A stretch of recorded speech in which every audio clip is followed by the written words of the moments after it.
നമ്മൾ ഇനി next chapter തുടങ്ങുകയാണ്, ലേബർ. ഇപ്പം നമുക്കറിയാം, ഒരു work force who are engaged to produce goods or to provide services, അതിനെയാണ് നമ്മൾ ലേബർ എന്ന് റെഫർ ചെയ്യുന്നത്. ഹ്യൂമൻ എഫേർട്ടാണ്. ഏതൊരു ഗുഡ് പ്രൊഡ്യൂസ് ചെയ്യുന്നതായാലും സർവീസ് റെൻഡർ ചെയ്യുന്നതിലായാലും it involves a human effort. ആ ഹ്യൂമൻ എഫേർട്ട് അല്ലെങ്കിൽ ആ മാൻ പവർ പാർട്ടിനെയാണ് നമ്മൾ ലേബർ എന്ന് പറയുന്നത്. അതിന് whether it be manufacturing industry or whether it be service rendering industry, it has a prominent role. ഇവർക്ക് കൊടുക്കുന്ന റെമ്യൂണറേഷൻ അല്ലെങ്കിൽ കോമ്പൻസേഷൻ പെയ്ഡ് ടു ദ ലേബറിനെയാണ് നമ്മൾ ലേബർ കോസ്റ്റ് എന്ന് പറയാ. സോ ദ ലേബർ ഫോഴ്സിന് കോസ്റ്റ് അക്കൗണ്ടിങ്ങിൽ ടേം ലേബർ എന്ന് പറയുന്നത് വർക്ക് ഫോഴ്സിനെയും അവർക്ക് കൊടുക്കുന്ന wages, dearness allowance, salary, bonus, perquisites അതെല്ലാം കൂടിയിട്ടാണ് നമ്മൾ ലേബർ കോസ്റ്റ് എന്നും പറയുന്നത്. ഓക്കെ, അപ്പം അതാണ് ഒരു ഇൻട്രൊഡക്ഷൻ.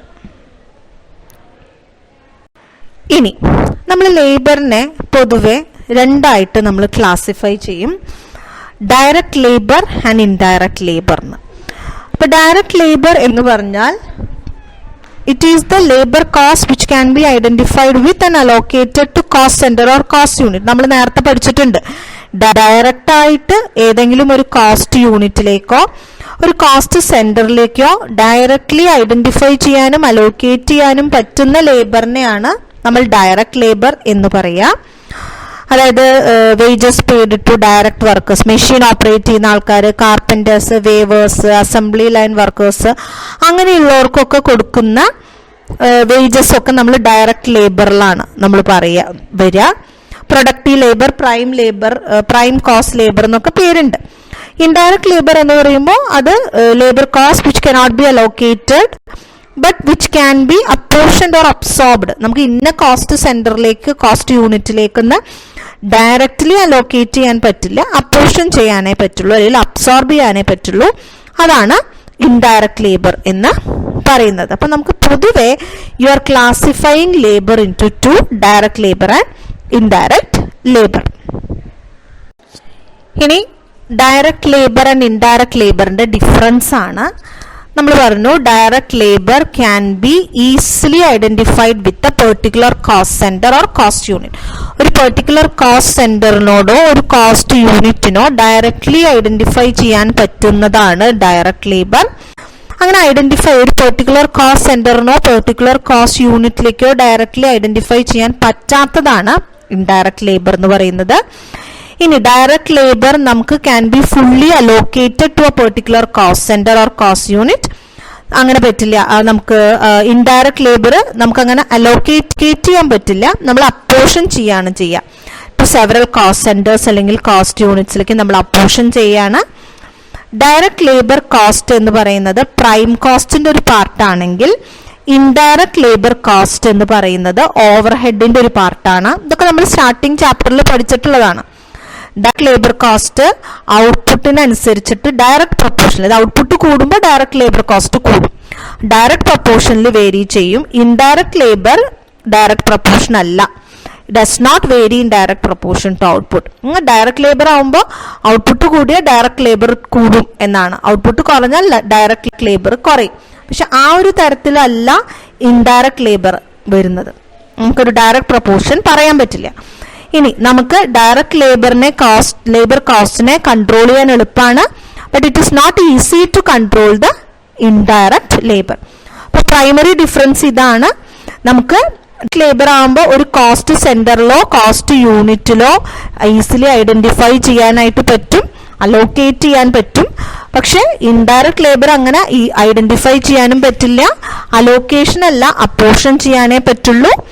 പിന്നെ ലേബർ കോസ്റ്റ് പ്രൈം കോസ്റ്റിന്റെ പാർട്ടാണെങ്കിൽ ഇൻഡയറക്റ്റ് ലേബർ കോസ്റ്റ് ഓവർ ഹെഡിന്റെ പാർട്ടാണ്.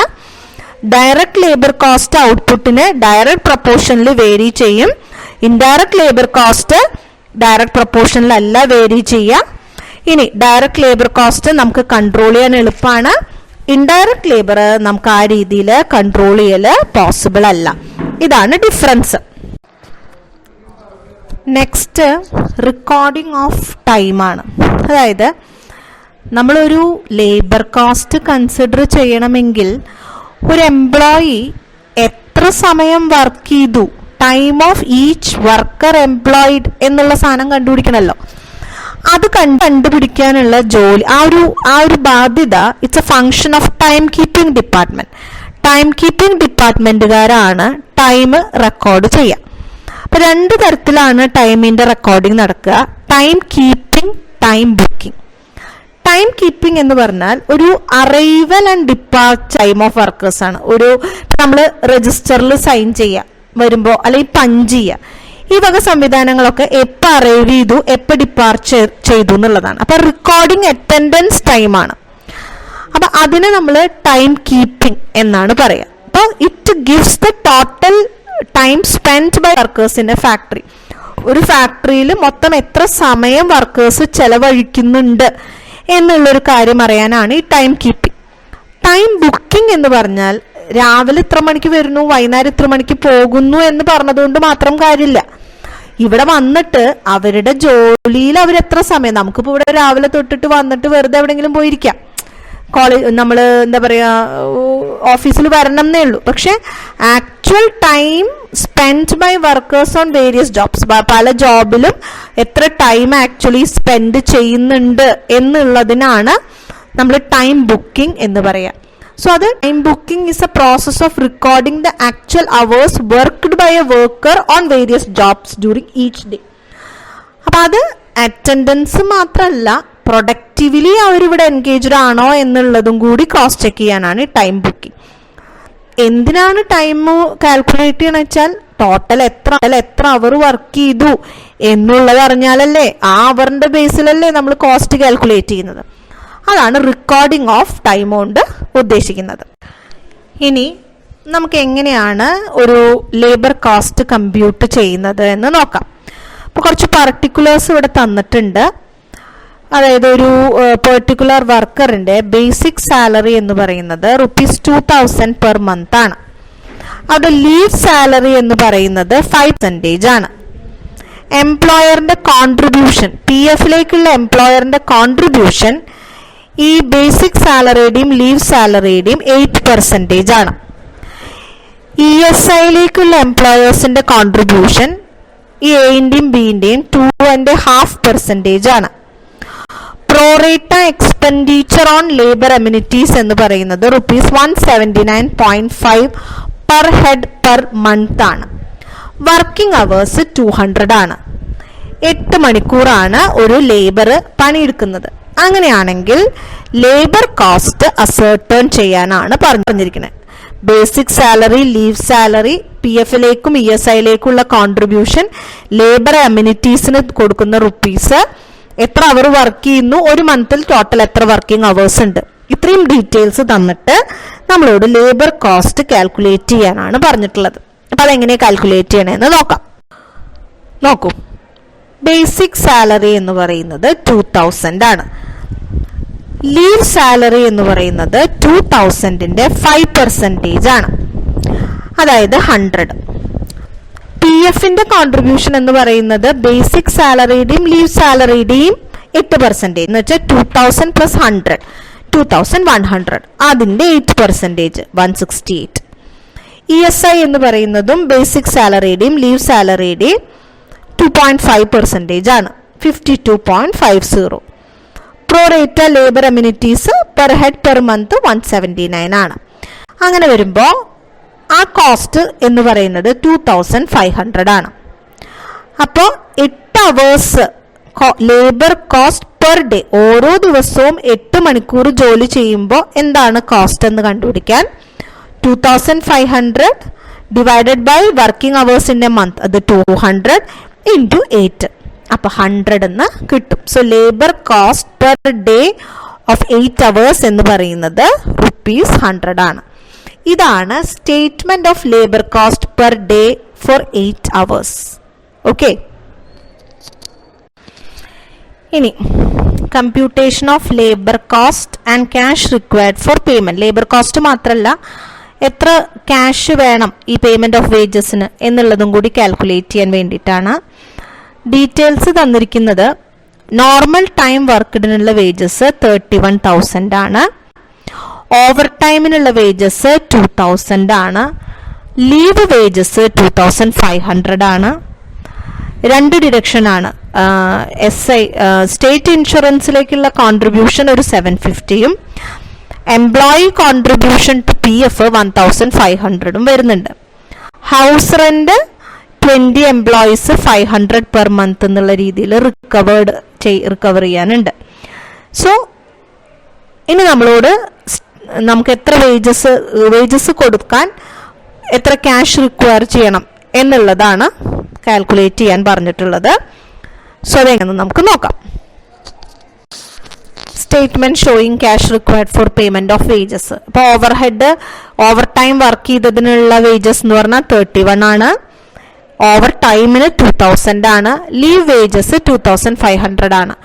അപ്പൊ ടോട്ടൽ വേജസ് 35,500 ആണ്.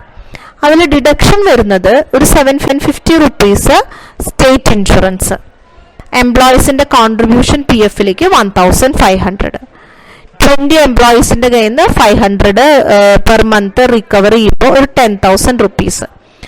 അതിന്റെ സം എന്ന് പറഞ്ഞാൽ 12,250 ആണ്.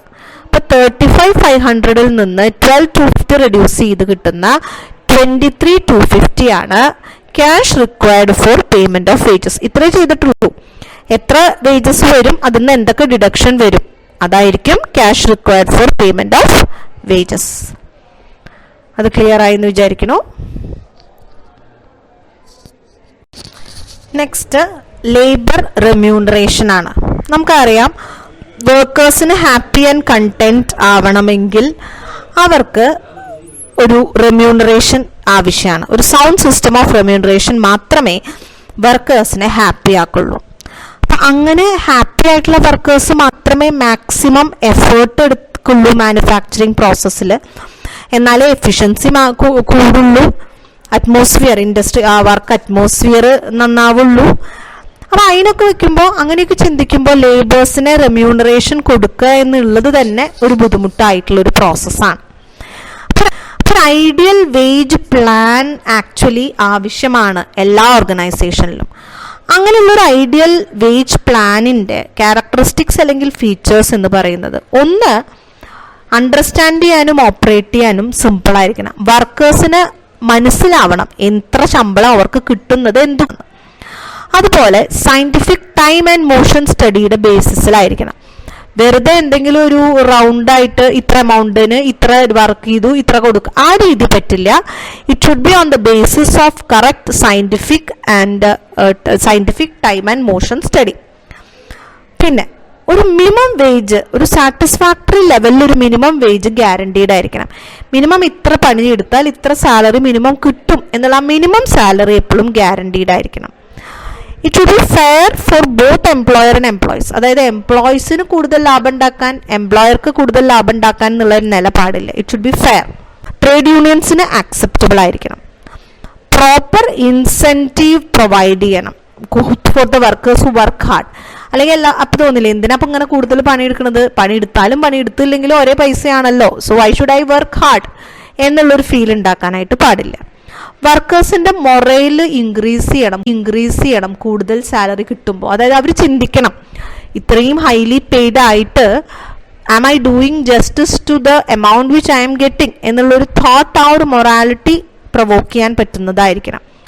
ലേബർ ടേൺ ഓവർ കുറയ്ക്കാൻ പറ്റണം. പൈസ ജീവിത സാഹചര്യങ്ങൾക്ക് ആവശ്യമാവുന്ന രീതിയിൽ പൈസ കിട്ടിയാൽ മാത്രമേ വർക്കേഴ്സിന് അവിടെ നിലനിൽക്കാൻ പറ്റുള്ളൂ. അല്ലെങ്കിൽ ഈ ഒരു ജോബ് കിട്ടിയില്ല അവർ വേറൊരു ജോബിലേക്ക് ചാടാനുള്ളൊരു ടെൻഡൻസി അവർക്ക് ഉണ്ടാവും. കോസ്റ്റ് ഓഫ് ഓപ്പറേറ്റിംഗ് ദി സിസ്റ്റവും ഇത്തരം സാലറി പേ ചെയ്തുകൊണ്ട് ഈ വർക്കേഴ്സിനെ അവിടെ നിലനിർത്തി പോരാൻ പറ്റുന്ന രീതിയിൽ പേയ്മെന്റ് നടത്തുമ്പോൾ ആ സംവിധാനത്തിന് ഓപ്പറേറ്റ് ചെയ്യാനുള്ള കോസ്റ്റ് മിനിമം ആവുക തന്നെ വേണം. ഒരുപാട് ഓപ്പറേറ്റിംഗ് കോസ്റ്റിൽ നമുക്കിത് മുതലാവില്ല ഇത്രയും സാലറി കൊടുക്കൽ. ഇനി ഫ്ലെക്സിബിൾ ആയിരിക്കണം. ഇപ്പോൾ ചേഞ്ച് ചെയ്യുന്ന സർക്കംസ്റ്റൻസസിന്, ഇപ്പോൾ ഒന്ന് കുറച്ച് വർക്ക് ചെയ്തു കൂടുതൽ ഓവർ ടൈം ചെയ്തു അക്കോർഡിംഗ്ലി പേ ചെയ്യുക. അപ്പം അങ്ങനെ ചേഞ്ചിങ് സർക്കംസ്റ്റൻസസ് അനുസരിച്ചിട്ട് അഡ്ജസ്റ്റ് ചെയ്യാൻ പറ്റുന്ന ഒരു സിസ്റ്റംസ് ആയിരിക്കണം. It should be in accordance with the capacity of the firm to pay. ഇപ്പോൾ ഓരോ ഫേമിനും ഓരോ കപ്പാസിറ്റിയാണ്. ആ ഒരു കപ്പാസിറ്റി ഓരോ ഫേമിന്റെയും കപ്പാസിറ്റി അനുസരിച്ചിട്ടായിരിക്കണം അത് ഇറ്റ് ഷുഡ് ബി ഫേമിന് പേ ചെയ്യാൻ പറ്റുന്ന രീതിയിലായിരിക്കണം salary. It should confirm to the local or national labour law. Minimum ഇത്ര മണിക്കൂർ പണിയെടുക്കണം, ഇത്ര വേജസ് ഉറപ്പുവരുത്തണം, അങ്ങനെയുള്ള നിയമവശങ്ങൾക്ക് വിധേയമായിട്ട് വേണം ഒരു വേജ് പ്ലാൻ എപ്പോഴും. അപ്പോൾ സിമ്പിൾ ആയിരിക്കണം, വർക്കേഴ്സിന് മനസ്സിലാക്കാൻ പറ്റുന്നതായിരിക്കണം, സയന്റിഫിക് ആയിട്ടുള്ള സ്റ്റഡിയുടെ ബേസിസിലായിരിക്കണം, ഒരു minimum level of wage satisfactory ലെവലിൽ മിനിമം വേജ് ഗ്യാരണ്ടി ചെയ്യണം. എംപ്ലോയർക്കും എംപ്ലോയീസിനും ട്രേഡ് യൂണിയൻസിനും എല്ലാം ആക്സെപ്റ്റബിൾ ആയിരിക്കണം. കൂടുതൽ വർക്ക് ചെയ്യുന്ന ആൾക്കാർക്ക് അവർക്കൊരു ഒരു മോട്ടിവേഷൻ കൊടുക്കാൻ എന്നുള്ള രീതിയിൽ പ്രോപ്പർ ഇൻസെന്റീവ് സ്കീമുകൾ ഉണ്ടായിരിക്കണം. മൊറയിൽ വർദ്ധിപ്പിക്കുകയും ലേബർ ടേൺ ഓവർ കുറയ്ക്കുകയും ചെയ്യുന്ന രീതിയിലുള്ള ഒരു വേജ് സിസ്റ്റം ആയിരിക്കണം. പക്ഷെ ഇങ്ങനൊരു വേജ് സിസ്റ്റം നിലനിർത്തി പോരുന്നതിന്റെ ഭാഗമായിട്ടുണ്ടാവുന്ന ഓപ്പറേറ്റിംഗ് കോസ്റ്റ് എപ്പോഴും ലോ ആയിരിക്കണം. ചേഞ്ചിങ് സർക്കംസ്റ്റൻസസിനനുസരിച്ചിട്ട് ഫ്ലെക്സിബിലിറ്റി ഉണ്ടാക്കാൻ ഈ ഒരു റെമ്യൂണറേഷൻ സിസ്റ്റത്തിന് ഫ്ലെക്സിബിൾ ആയിരിക്കണം. ഓരോ ഫേമിന്റെയും പേയ്മെന്റ് കപ്പാസിറ്റിക്ക് ഇൻ അക്കോർഡൻസ് വിത്ത് ആയിരിക്കണം അവരുടെ റെമ്യൂണറേഷൻ. ഇതിനൊക്കെ ഉപരി നാഷണൽ ആൻഡ് ലോക്കൽ ലേബർ ലോസിന് വിധേയമായിട്ട് വേണം റെമ്യൂണറേഷൻ ഡിസൈഡ് ചെയ്യാൻ. ഓക്കെ, ഇനി ലേബർ റെമ്യൂണറേഷന് പൊതുവെ 2 മെത്തേഡ്സ് ആണുള്ളത്. എത്ര ടൈം വർക്ക് ചെയ്തു എന്നതിന്റെ ബേസിസിലുള്ള ടൈം റേറ്റ് സിസ്റ്റവും output on the basis of output produced, അതാണ് പീസ് റേറ്റ് സിസ്റ്റവും. എത്ര സമയം വർക്ക് ചെയ്തു, എത്ര ഔട്ട്പുട്ട് പ്രൊഡ്യൂസ് ചെയ്തു, ഈ 2 എണ്ണത്തിന്റെ ബേസിസിലാണ് ലേബർ റെമ്യൂണറേഷൻ നമ്മൾ കാൽക്കുലേറ്റ് ചെയ്യുന്നത്. മറ്റൊരുവിധം ഇൻസെന്റീവ് സ്കീമുകൾ, വേറെയും കുറേ ഇൻസെന്റീവ് സ്കീമൊക്കെ ഉണ്ട് ലേബേഴ്സിനെ റെമ്യൂണറേറ്റ് ചെയ്യാൻ വേണ്ടിയിട്ട്. അങ്ങനെയുള്ള സ്കീമുകളൊക്കെ ടൈം റേറ്റിന്റെയും പീസ് റേറ്റിന്റെയും ഒരു കോമ്പിനേഷൻ ആണ് ഉപയോഗിക്കുക. എന്നാലും പൊതുവിൽ time rate system, piece rate system, incentive schemes, ഇങ്ങനെ 3 തരത്തിലാണ് നമ്മൾ റെമ്യൂണറേഷൻ മെത്തേഡുകൾ ഉള്ളത്. അതിൽ ടൈം ആൻഡ് പീസ് റേറ്റ് സിസ്റ്റമുകളാണ് നമ്മൾക്ക് കൂടുതലായിട്ട് പഠിക്കാനുള്ളത്.